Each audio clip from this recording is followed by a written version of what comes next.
사람들이 말이에요, 이렇게 좋아하는, 그리고 굉장히 좋다, 최고다 라고 여기는 것들을 가만히 들여다볼 때 그 공통점이 무엇인가를 한번 생각해 봤습니다. 물론 음식점에 가면 음식이 가장 맛있는 게 최고고, 영화관에 가면 영화관의 그 시설이 좋은 것이 최고고, 무엇을 사러 갔을 때는 그 사러 간 곳의 품질이나 가격이 가장 좋으면 그것이 가장 최고의 만족을 줄 수 있는 것입니다. 그런데 그 최고의 만족을 누리는 것 이상의 더 큰 만족과 더 큰 기쁨을 주는 것이 있다면 그것이 무엇이냐면, 우리가 사러 간 곳, 우리가 무엇을 하러 간 곳에 그 본질적인 것만이 아니라 그 본질을 둘러싼 모든 인프라라 그럴까요? 주변의 여건들이, 상황들이 더 아름답고 더 만족스럽고 더 편안하면 사람들이 더 큰 만족감과 기쁨을 느끼는 것을 보게 됩니다. 그래서 음식점을 가도 맛은 있지만 취향에 따라 달라지는 것은 뭐냐? 맛이 있지만 분위기가 좋지 않거나 혹은 허름하거나 관리가 잘 안 돼 있는 곳은 사람들이 만족을 누리는 사람도 있고 누리지 못하는 사람도 있습니다. 그냥 음식점에 가는데 맛도 좋고 분위기도 좋고 시설도 깔끔하고 모든 것이 다방면으로 다 만족스러워, 거기에다가 그것뿐만 아니라 나오는 요리까지도 정갈하다라고 한다면 사람들은 거기서 더 큰 기쁨을 느낍니다. 물건을 사러 갔을 때도, 영화를 보러 갔을 때도 단순히 영화관이 요즘 영화만 보러 간다라기보다는 멀티플렉스, 정말 다양한 복합적인 공간을 가지고 있기 때문에 영화관이 요즘 쇼핑몰에도 입점이 되어 있고, 영화관뿐만 아니라 그 주변에는 놀 것들과 구경할 것들이 참 많이 있습니다. 사람들이 그 한 곳에 간다 했을 때 그것만으로 만족하는 것이 아니라 거기에 있는 모든 주변의 것들이 다 좋을 때, 영화 보고 밥을 먹을 수 있는 것이 정말 좋은 시설이 있다거나 쉴 수 있는 곳이 있다거나 무언가 더 할 수 있는 공간과 시설들이 갖추어져 있다면 거기에서 더 큰 만족들을 느낍니다. 결국 이것들은 뭐냐면, 그래서 사람들이 늘 중요하게 생각하는 것 중에 하나는 뭐냐면 이 구색을 맞춘다라는 표현이에요. 구색이 잘 맞춰져 있다는 것은 요목조목 이것저것 다 잘 갖추어졌다 있다는 것입니다. 하나만이 아니라 그 하나를 더욱더 만족시키기 위해서, 더 극대화하기 위해서 이것저것 주변의 것들이 다 갖춰져 있는 그것이 바로 구색을 맞추는 일입니다. 우리가 이 구색을 맞춰진 곳에 간다면 굉장한 큰 만족을 누리는 것과 동시에 우리 역시 그래서 어떤 일을 할 때도 구색을 맞추려고 참 많이 노력을 합니다. 가령 예를 들어볼까요? 저는 사역을 하면서 구색을 맞추기 위해서, 우리가 생각하는 건 구색을 맞추기 위해서 뭐냐? 교회에는 찬양팀도 있으면 좋습니다. 찬양팀이 있으면 함께 예배 전에 찬양을 준비하고 헌신하는, 그리고 함께 마음을 놓아 찬양하는 사람들이 있다면 그 사람들을 통해 함께 예배하는 모든 이들이 더 기쁜 마음으로 찬양할 수 있고 더 좋은 환경을 갖출 수도 있습니다. 뿐만 아니라 교회를 생각한다면 신방대원도 있으면 참 좋습니다. 신방대원이 있을 때 목사님이 그 자리에 부재하거나 여건이 안 될 때 신방대원들이 가가지고요, 여러분 그 모든 일들을 대신 같이 해주고 협력할 수 있기 때문이에요. 뿐만 아니라 주방에 봉사하는 사람들이 있으면 더 감사합니다. 왜냐하면 예배를 드릴 뿐만 아니라 예배 끝나고 함께 식사 교제할 수 있도록 돕는 손길들이 있기 때문인 것이에요. 뿐만 아니라 그러한 사람들만 있는 것이 아니라 함께 예배드릴 귀한 식구들이 있다면 너무 감사합니다. 왜? 모든 것들이 다 함께 예배드릴 공동체를 위해 있기 때문에 그것은 좋은 일이에요. 그래서 사역을 할 때에도 그렇고요, 목회자들도 그렇고 많은 사람들이 그렇고, 제가 방금 교회의 측면에서만 이 구색이 맞춰지는 이야기를 했지만 여러분도 무엇을 생각한다 해보십시오. 여러분이 학교에 다니다가 학회를 하거나 학생회를 하거나 혹은 여러분이 어떠한 꿈을 가지고 사업이나 새로운 도전을 할 때 우리가 원하고 우리가 기대하는 바는 무엇이냐? 모든 것이 다 맞춰져서 시작하는 것이 제일 좋은 거예요. 그냥 무에서 시작하고 도전 정신으로만 시작하는 것이 아니라 내 마음과 내 뜻을 같이 해줄 동역자들, 함께할 사람들 뿐만 아니라 그 뜻을 알고 함께할 물질을 가진 사람들, 물질의 도움을 줄 수 있는 사람들 뿐만 아니라 물질이 있고 사람이 있어도 그것을 알아봐주고 그것을 펼칠 곳이 없다면 그건 다 쓸모가 없는 것이거든요. 그 쓸 것이 있는 모든 구색들이 잘 맞추어져 있는 것은 얼마나 우리에게 윤택하고 좋은 것을 주는지 참 생각해 봅니다. 그리고 구색이 잘 맞춰져야지만 사람들에게 만족을 줄 수 있고 더 큰 기쁨과 행복을 줄 수 있고 더 큰 것을 할 수 있다라고 생각하는 것이 우리가 생각한 우리의 살아가는 세상 속에 만연해 있는 가장 기본적인 틀입니다.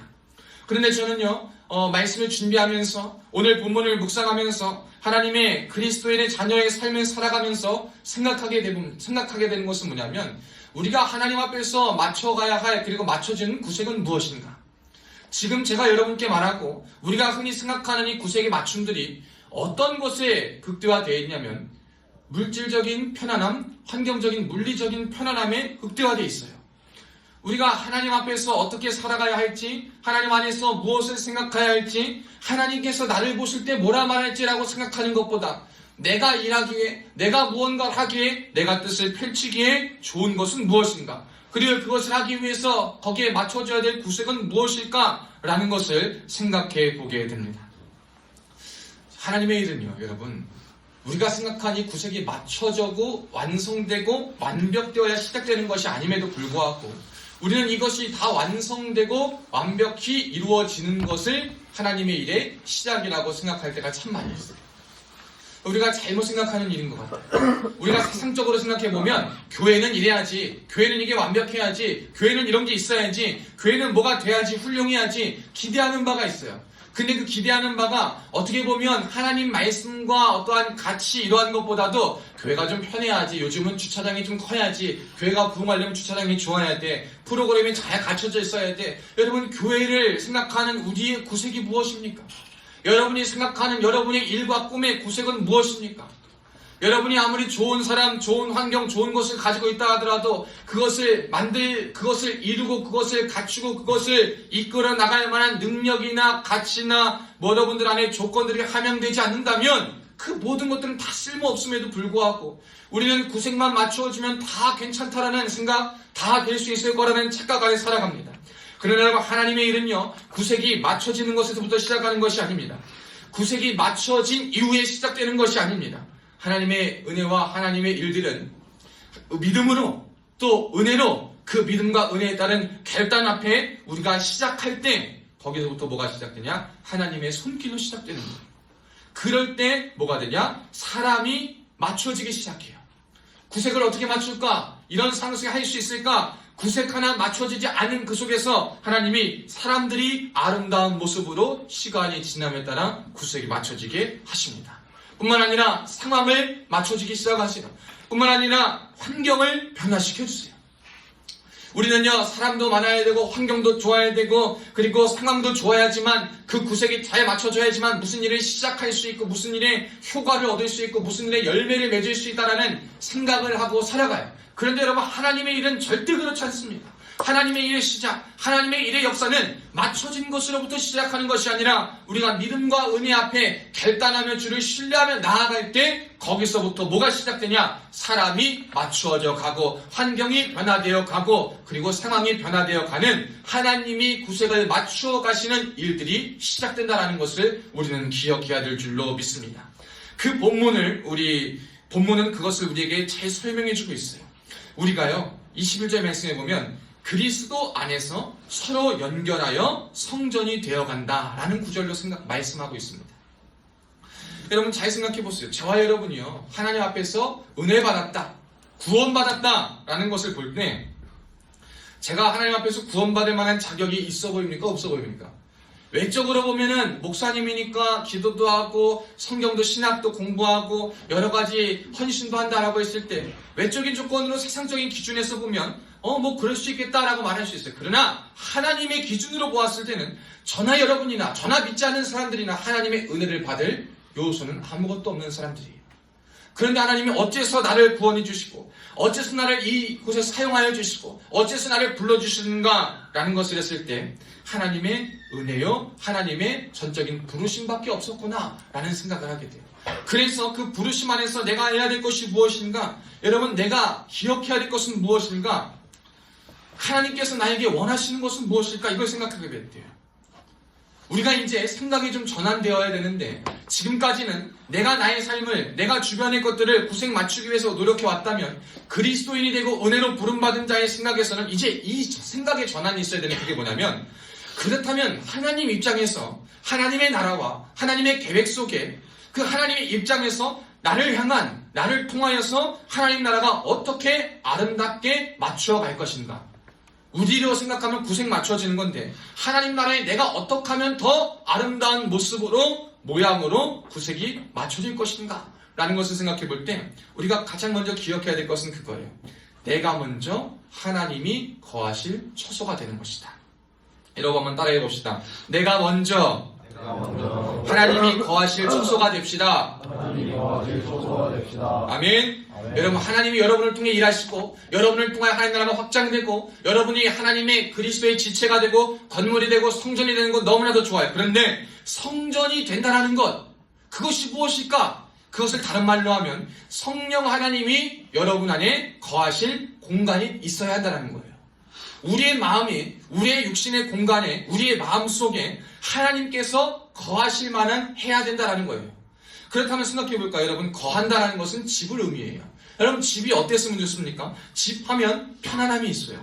위로가 있습니다. 분위기에 따뜻함이 있어요. 내가 무언가 있어요. 그리고 집 하면 빠질 수 없는 게 제일 중요한 게 뭐예요? 집이 될 수 있도록 하는 가장 중요한 것은 깨끗하게 청소하는 거예요. 아무리 좋은 것을 잘 갖춰놓고 해도 청소하지 않으면 그 집은요, 쾌적하게 있을 수가 없어요. 집은 우리에게 편안함과 위로와 안락함과 그냥 모든 것을 본연의 것을 보여줄 수 있는 가장 좋은 공간이 되지만 그것은 청소가 되고 깨끗해져야지만 그것을 유지할 수 있고 아름다운 것을 계속 살아갈 수 있는 거예요. 그렇다면 하나님께서 내게 거하실 처소가 내가 된다라고 해야 되는데 하나님이 내 안에 산다라고 했을 때 내가 준비하고 내가 기억하고 생각해야 될 것이 무엇인가 한번 봅시다, 여러분. 하나님이 내 안에 거하셔야 돼. 하나님이 내 안에 사셔야 돼. 근데 이 사실 때 그렇다면 하나님이 내 안에서 편안함을 느끼시고 내 안에서 하나님께서 힘을 주시고 하나님이 위로와 소망을 주시고 하기 위해서는 내가 무엇을 해야 되는가? 주님이 계실 수 있도록 성령께서 거하실 수 있도록 내 심령을, 내 마음을 깨끗이 청소하는 거예요. 여러분, 내가 청소하는 방법이 무엇이냐? 나를 깨끗이 청소하는 방법이 무엇이냐? 라고 했을 때 첫째로는요, 여러분, 내가 하나님 앞에서 변화되어 간다는 겁니다. 내가 하나님 앞에서 은혜로 변화되는 거예요. 다른 것이 아니에요. 내가 타인 때문에, 타인의 기대와 주변과 시선 때문에 타인에게 바라는 기대, 그리고 그 바람이 묻어나서 무언가를 요구하게끔 하는 것들, 아쉬운 것들, 사람들에 대해서 생각한 기대와 바람들이 그치게 하시고 끝나게 하시고 나는 이렇게 했는데 저 사람은 왜 변하지 않을까? 내가 이렇게 눈치껏 했으면 저 사람은 눈치껏 이렇게 해야 되지 않을까? 타인과 주변에 변화되지 않는 모습을 보고 실망하고 좌절하고 낙심하여서 나도 이제 변하지 않아야지, 나도 이제 그만해야지 라고 생각하는 것이 아니라 그럼에도 불구하고 내가 먼저 하나님 앞에 변화되겠다라고 하는 그것이 우리가 하나님 앞에서 나를 스스로 거하실 만한 곳으로 깨끗이 청소하는 거예요. 하나님 앞에서 여러분, 우리가 스스로를 먼저 청소할 수 있게 축복합니다. 그런데 내가 먼저 변화되는 그것이 하나님 앞에 청소하는 첫 번째 단계예요. 그럼 내가 먼저 변화가 돼야 돼. 다른 사람이 우선이 변화되는 것이 아니라 내가 먼저 변화가 돼야 돼요. 언제까지? 여러분, 그리스도인의 삶은요, 지금 이 현재가요, 완성형이 아닙니다. 근데 우리는 완성형이라고 생각하고 살아요. 여러분, 구원받았다고 완성됐다라고 생각하는데 착각하지 마셔야 돼요. 예수 믿고 구원받고 목사 됐다고 완성되는 거 아니에요. 여러분, 하나님 앞에 부름받았다고 완성된 삶이 아니에요. 하나님은요, 하나님의 섭리 안에서 지금 주어진 삶 속에요, 믿음으로 전진하는 것이 우리의 삶을 하나님 보시기에 아름다움으로 이루어가는 거예요. 그러니까 부름받고 은혜 받은 사람들이 구원은 완성됐다 하더라도 그 더 아름답고 하나님의 뜻 안에 이루어가기 위해서 우리는 거룩한 삶으로, 예수 닮아가는 삶으로, 주님을 쫓아가는 삶으로, 믿음으로 계속 전진하고 도전하며 살아가는 그것이 우리의 삶의 목적이요, 가야 될 방향이에요. 그러니까 여러분, 예수 믿었다고 여러분의 삶이 완성되었다고 착각하지 마세요.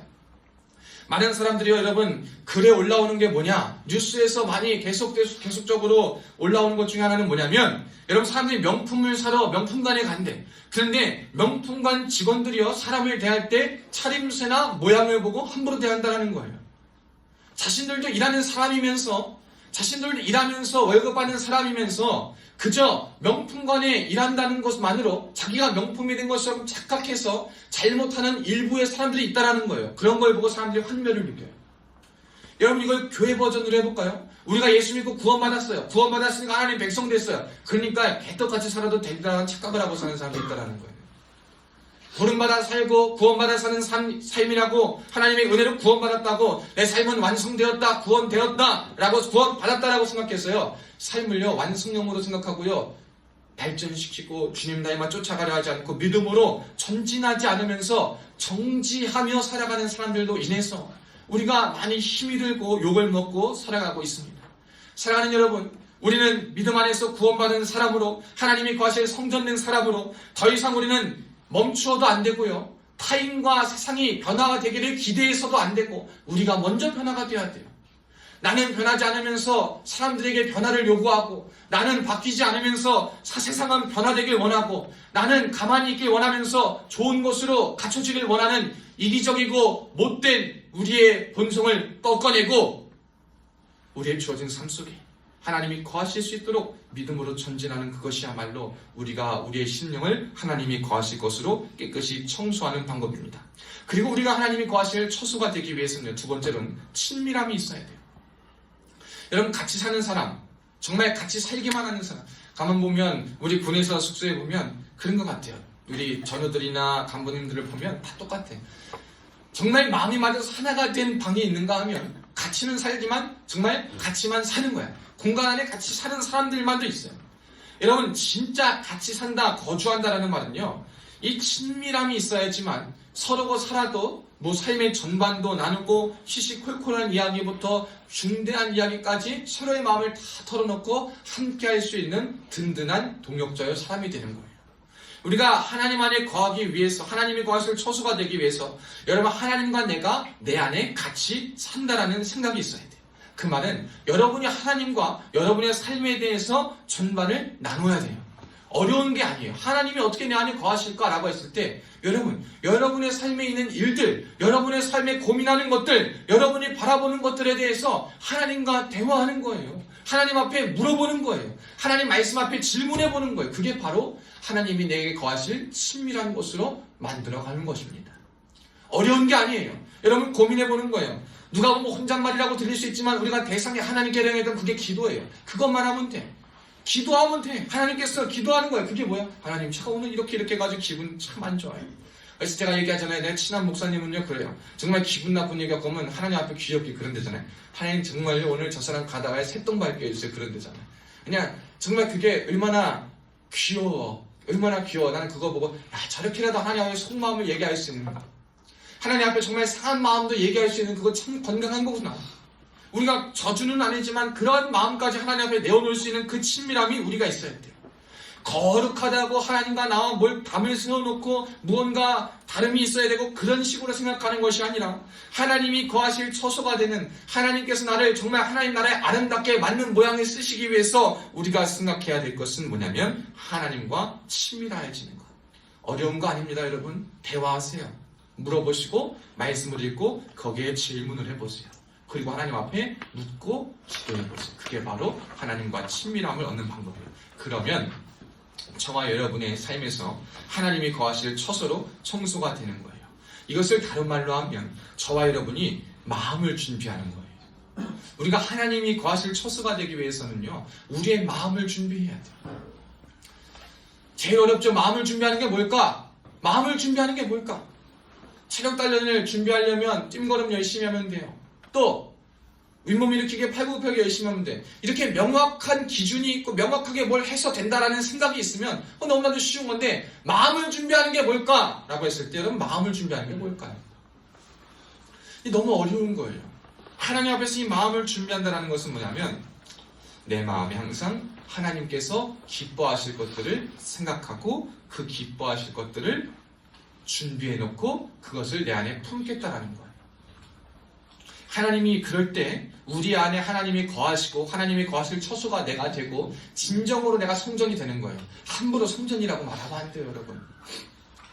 우리가 물론 예수 믿으면 우리가 성전이래. 이제 우리가 성전이래. 우리 안에 거할 성전이래. 근데요, 막 살면서 여러분 성전이라고 말하지 마세요. 함부로 하면서 성전이라고 함부로 말하지 마세요. 그러니까 성전이 욕을 먹고 교회가 욕을 먹는 거예요. 우리가 진정한 성전이 되기 위해서 우리의 마음을 깨끗하게 준비할 때 그때 이제 하나님이 저와 여러분을 은혜의 통로로 사용하십니다. 그래서 22절에 보면 너희도 성령 안에서 하나님이 거하실 처소가 되기 위하여 그리스도 예수 안에서 함께 지어져 간다라고 말해요. 저나 여러분이나 믿음의 신약 시대에 있었던 예수님을 보았던 사도들이나 제자들이나 선지자들이나 관련이 무엇이 있습니까? 아무 관련이 없어요. 우리가 가문도 달라요. 부모도 달라요. 핏줄도 달라요. 태어난 연도 시도 달라요. 살아온 곳도 달라요. 특히 성경 시대에 기록된 사람들과 우리는 다 달라요. 그런데 우리는 이 말씀을 통해 볼 때 이 말씀이 우리가 다 하나가 됐대. 우리가 다 이어졌다는 거예요. 어떻게 이어졌냐? 누구로 이어졌냐? 라고 할 때 그리스도 예수가 모퉁이 돌이 되셔서 우리를 이어주셨다라고 말합니다. 그래서 우리가 함께 성령 안에서 거하실 처소가 되고 함께 지어져 간다라고 말합니다. 그럼 여기서 우리가 생각해 봐야 될 게 또 있어요. 여러분, 이제 우리가 하나님 앞에서 내가 먼저 변하고 내가 하나님 거하실 처소가 되는 것이 우선인데 그 우선적인 것이 일어날 수 있는 방법은 무엇이냐? 내가 어떻게 하나님의 거하실 처소가 될 수 있느냐? 여러분, 가만 생각해 보면 모두를 하나로 아우르는 방법과 동일해요. 그 방법은 예수 그리스도로 인하여예요. 다른 것이 아니라 예수님 덕분에, 예수님으로 인해서 우리가 하나가 되고 내가 변할 수 있는 거예요.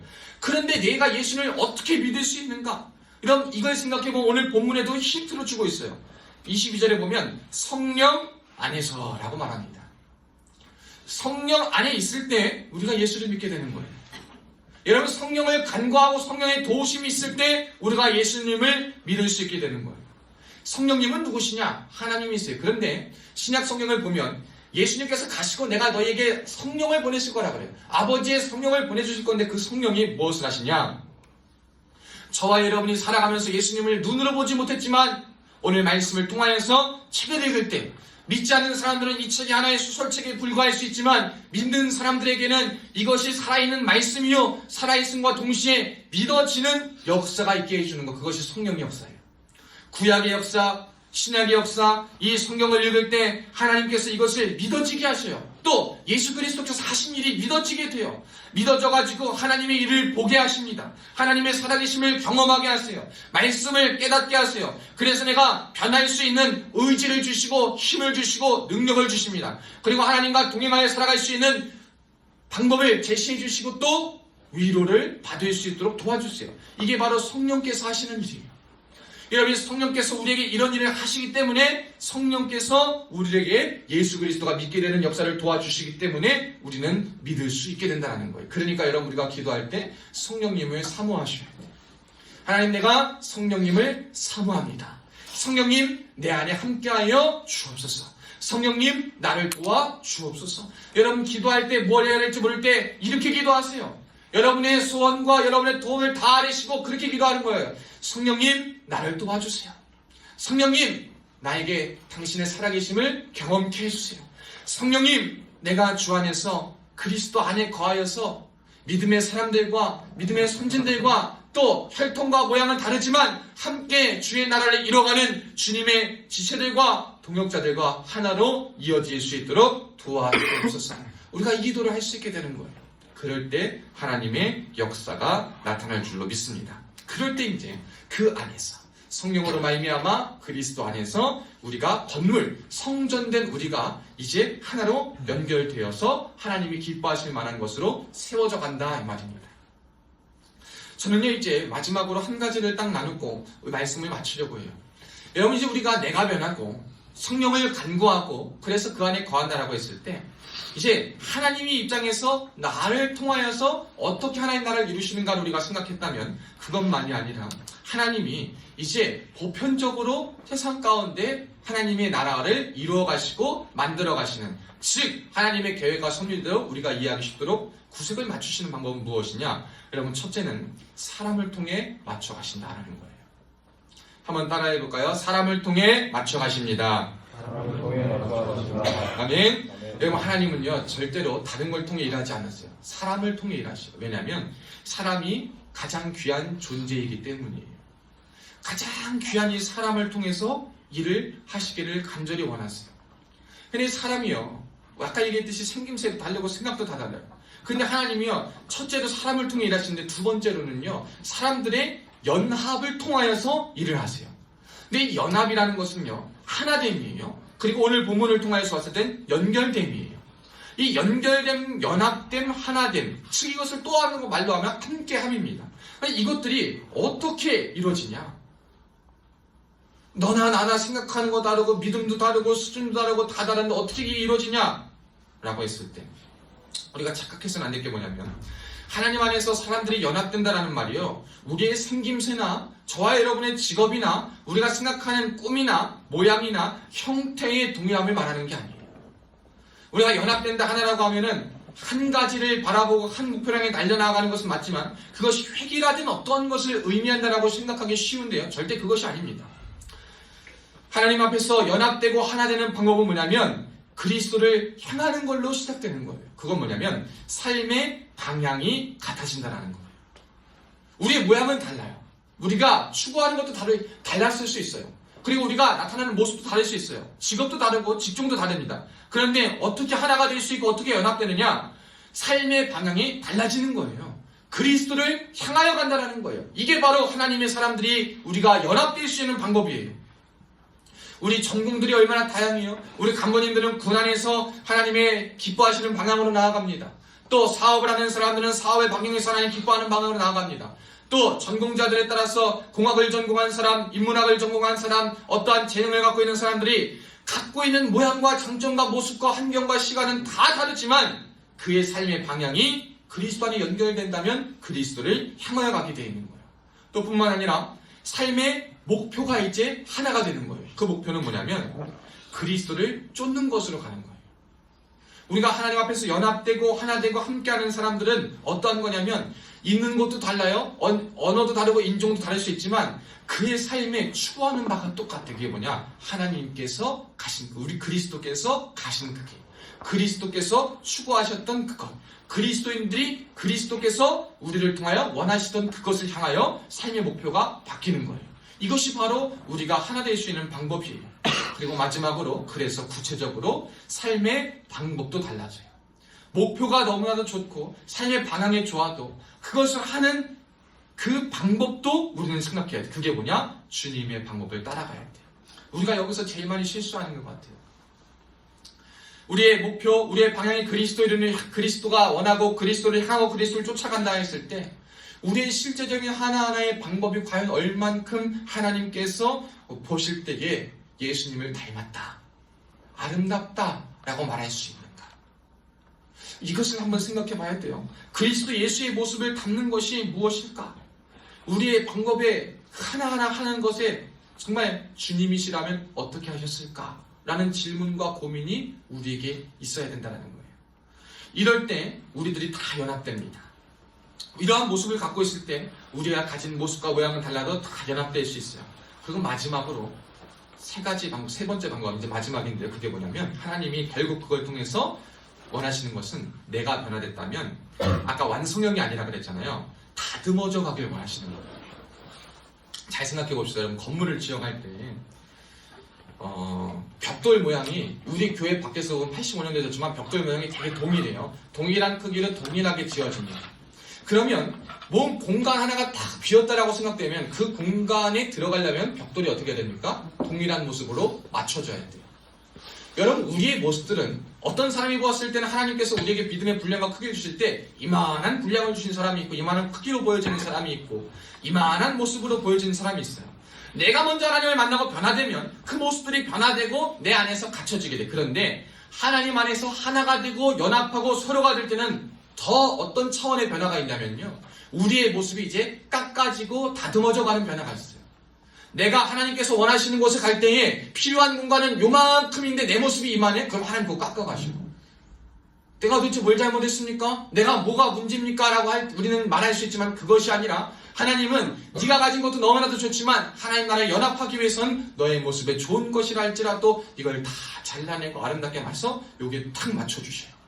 그런데 반대로 내 모습은 요만한데 이건 이제 아름답게 변화되고 너무 힘든데 이만한 빈 공간에 내가 들어가야 된다 라고 하나님은요, 나에게 은혜를 덧붙이시고 삶의 요소들을 덧붙여가지고요, 이것을요 더 거기에 맞게 아름답게 다듬어 가십니다.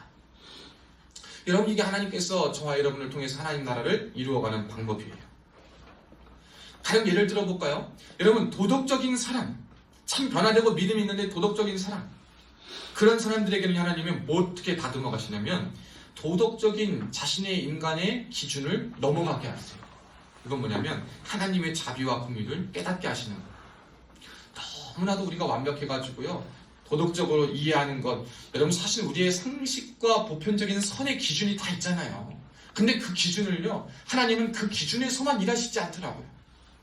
우리가 믿음 안에 거하고 하나님 앞에서 서로 이어지고 그리스도 안에서 맞춰져서 지체로 세워져 가기 위해서는요, 여러분 우리가 생각한 도덕적인 기준이든 세상적인 기준이든 모든 기준이든요, 그 기준을 하나님은 넘게 하셔요. 근데 그 넘게 하는 기준의 그 정신은 무엇이냐, 의도는 무엇이냐? 하나님의 자비와 긍휼입니다. 저는요, 이번 주에 충격적인 사건을 눈으로 보고 정말 한두 시간뿐만 아니라 정말 지금까지도 충격으로 있는 게 있었어요. 제가 어떤 공간에 갔습니다. 근데 거기 사람들이 참 많이 있었어요. 근데 갑자기 대뜸 욕이 들리는 거예요. 그 욕이 크게 들리니까, 여러분 되게 사람들이 있을 때 이런 공간에서 크게 욕하진 않잖아요. 그러니까 욕이 들리니까 시선이 집중하게 돼. 봤더니 저보다 좀 우리 병사들 또래 혹은 저 그 사이 같아. 덩치도 좋은데 남자가요, 막 정말 막 욕을 하는데 그 욕을 누구한테 해나 이렇게 봤더니 엄마한테더라고. 자기 엄마한테 욕을 하는 거야. 그래서 이게 뭐야? 뭐 내가 뭐 당장 뭘 할 수 있는 건 아니니까, 나이도 많고 뭐 저건데 왜 그러지? 뭔가 엄청 기분이 나빴나? 그냥 뭐 넘어갈 수가 있었어. 근데 그냥 불쾌했지만 그럴 수 있었어요. 근데 시간이 지나는데요, 그 사람이 분이 안 풀렸는지 난 너무 깜짝 놀랐어요. 정말 심장이 벌리고 눈물 날 것 같더라고. 자기 엄마가 그 남자는 저보다 등치가 좋아요. 체력이 엄청 좋아요. 근데 그 엄마는 엄청 왜소해. 손집사님보다 더 이래. 근데 엄마를 가지고 손으로 엄마를 이렇게 팍 치는 거야. 팍 치더니 이따가 앞을 팍 치더니 엄마가 휘청거리니까 또 뒤를 팍 치는 거야. 엄마가 날아갔어요. 나는 그걸 보고 너무나 충격을 받아가지고 우리가 이따가 이건 안 되겠다 싶고 갔어요. 근데 가는 도중에 그 여동생이 있었는데 여동생한테 욕을 하면서 여동생 머리하고 뺨을 확 또 치는 거야. 그래서 나는 이게 너무나도 충격적이고 너무나도 뭐라 할 말이 진짜 눈물 나더라. 그리고 정말 이건 뭐 어쩔 수 없다 해가지고 그 사람을 일으키려고 돕고 이러는데 다행히 거기에 있던 직원들이 와서 이렇게 말렸는데, 그 여동생의 말을 내가 들었어. 뭐라 그러냐면, 장애가 있어요. 괜찮아 하는데 그 장애가 지체장애가 아니라 분노조절 장애 같은 것 같아. 나는요 그걸 보고서 정말 마음이 너무 편하지가 않더라고요. 너무 화가 나고 정말 이거 어떻게 해야 되나 이 생각을 하게 돼요. 그런데 그곳에 있다가 다른 공간에 갔어요. 다른 공간에 갔는데 그분을 또 만나게 됐어요. 그 엄마를 또 만나게 됐어요. 근데 아들한테 전화를 하더라고. 화를 내면서 너 알지도 못하면서 그렇게 막 나가버리면 어떡하냐. 그 아들은 그 일 딱 혼자 나가버렸어요. 근데 결국에는 아들을 만나서 같이 가더라고. 그래서 저는 그 생각을 해요. 도대체 저 부모의 마음은 무엇인가? 저 부모의 마음은 무엇인데 많은 사람들이 볼 때 아무리 아픔이 있고 힘들다 하더라도 맞았어. 망신도 당했어. 화도 나. 근데 어떻게 참았을까? 그 생각을 해보게 돼요. 다른 것보다도 그 생각을 하게 됩니다. 그건 뭘까? 왜 버리지 않지? 왜 저걸 두지? 왜 끝까지 또 데리고 가지? 나 이해가 안 되는 거예요. 근데 그러고 생각해보니까 그래도 자기 자녀이기 때문에 자기의 자녀의 그 아픔과 모든 것을 자비한 마음으로 또 긍휼의 마음으로 품을 수밖에 없는 게 부모구나. 저는 그걸 생각하면서 속으로 집에 와서 참 많이 슬펐어요. 그러고 나서 또 생각이 드는 건, 그렇다면 그 생각이 드는 거예요. 이걸 보고 정말 그 남자의 괘씸하다 뭐 이 생각을 하는데, 하나님 앞에서 나는 어떨까? 그 생각을 한번 해봤어요. 우리가 사람들 앞에서 볼 때 그 모습을 보고 충격을 안 먹을 사람이 없었지만 하나님 앞에서 나도 별반 차이가 없었을 수 있겠구나. 그 생각을 하면서 하나님의 이 긍휼과 자비는 정말 나를 포기하지 않으시는 그 사랑 앞에 내가 내 겸손히 그리고 그것을 간구할 수밖에 없구나. 그것에 감사하며 은혜로 살아가야 할 수밖에 없구나. 이 생각을 하게 됩니다. 사랑하는 여러분, 때로 우리에게 하나님 맞추어지고 우리가 하나님께서 우리를 빚어가실 때 우리가 생각하는 기준과 보편적인 선들과는 정말 다른 방법의 일들, 그리고 우리도 납득할 수 없는 일들이 일어나는 것을 보게 될 수도 있고 우리 가운데 펼쳐질 수도 있습니다. 여러분, 그때마다 우리가 기억해야 될 건 뭐냐면, 내가 진짜 다듬어져 가는구나. 그러니까 내가 내 기준으로, 내 만족으로, 내가 생각한 어떠한 보편적인 기준으로 무엇을 보는 것이 아니라 하나님 나라에 함께 지어져 가고 부족한 사람이든 온전한 사람이든 하나님의 마음으로 세워져 가는 것을 보기 위해선 하나님이 아버지시기 때문에 나나 저나 동일한 자녀고, 그 자녀를 위해서는 하나님의 마음은 자비와 긍휼밖에 없구나. 이렇게 열심히 성을 내고 열심히 뭘 한다고 되는 것이 아니라 그 자비와 긍휼 앞에 내가 그 마음과 함께 동역할 수 있는 것이 무엇인가, 그것에 맞춰질 수 있는 것은 무엇인가를 고민하는 것이 하나님의 뜻임을 배웠습니다.